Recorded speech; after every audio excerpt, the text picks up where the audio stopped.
Hello, TV viewers. His empty chair.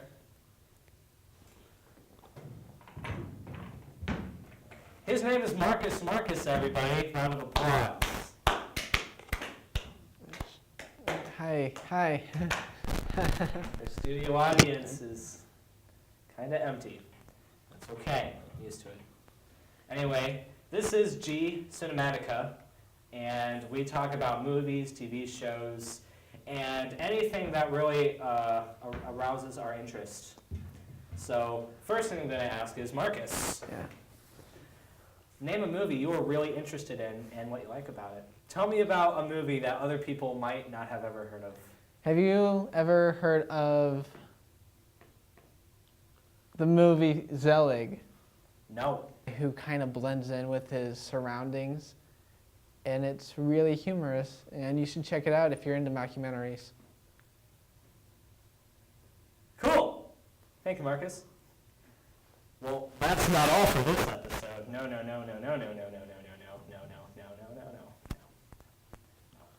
I'm here to talk about an independent film that I recently saw that really speaks to me. And this came out a couple of years ago, so I guess this is kind of a retro episode here. This is a good one. This is my favorite movie. This is called 500 Days of Summer. Gummo is a film directed by Harmony Korine. It was written very well.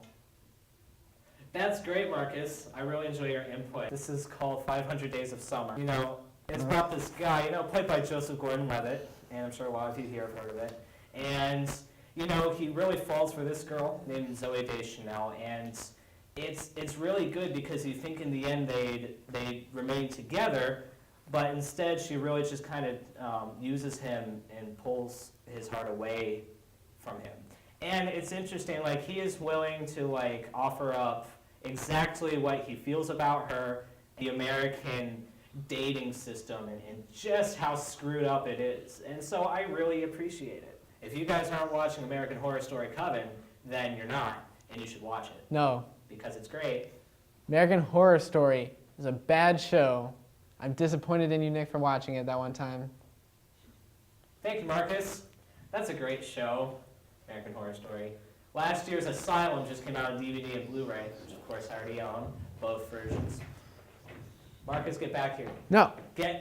Come back here. I don't want to be on stage when you're talking about American Horror Story. Then I won't talk about it anymore. Watch it. Come on.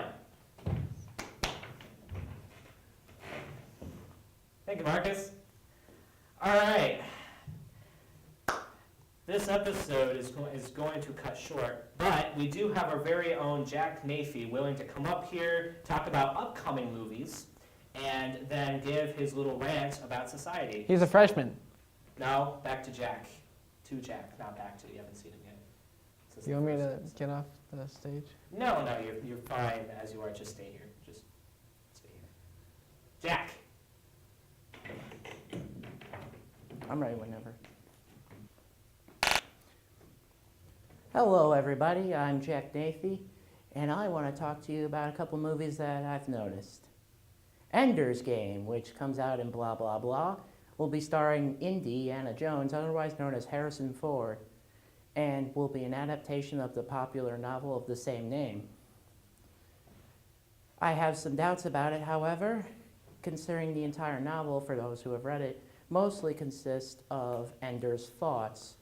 So it will be interesting to see how that movie will turn out when it's based on someone's thoughts. Let's see what other movies are out there.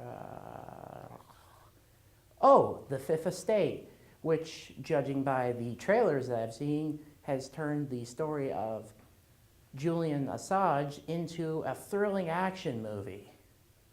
I'm exaggerating, of course, but ever since The Social Network, Hollywood just loves to take stories of people involved in the internet and make it seem so dramatic. And then there's Las Vegas, which stars Robert De Niro, I believe, Morgan Freeman, Calvin Klein, and some other non-important people, or maybe they're important to you, they're not important to me. Anyway, a bunch of the old guys just go to Vegas after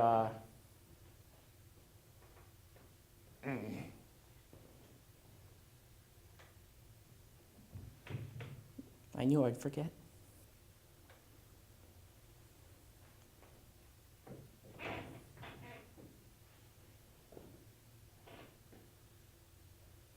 Oh, yes, of course. How could I have forgotten? Then there is Bad Grandpa, which shall be starring the guys from Jackass, based off of their little skit that they like to do of having one of them dress up as a grandpa and do such hilarious gags as old man out in public with his balls hanging out.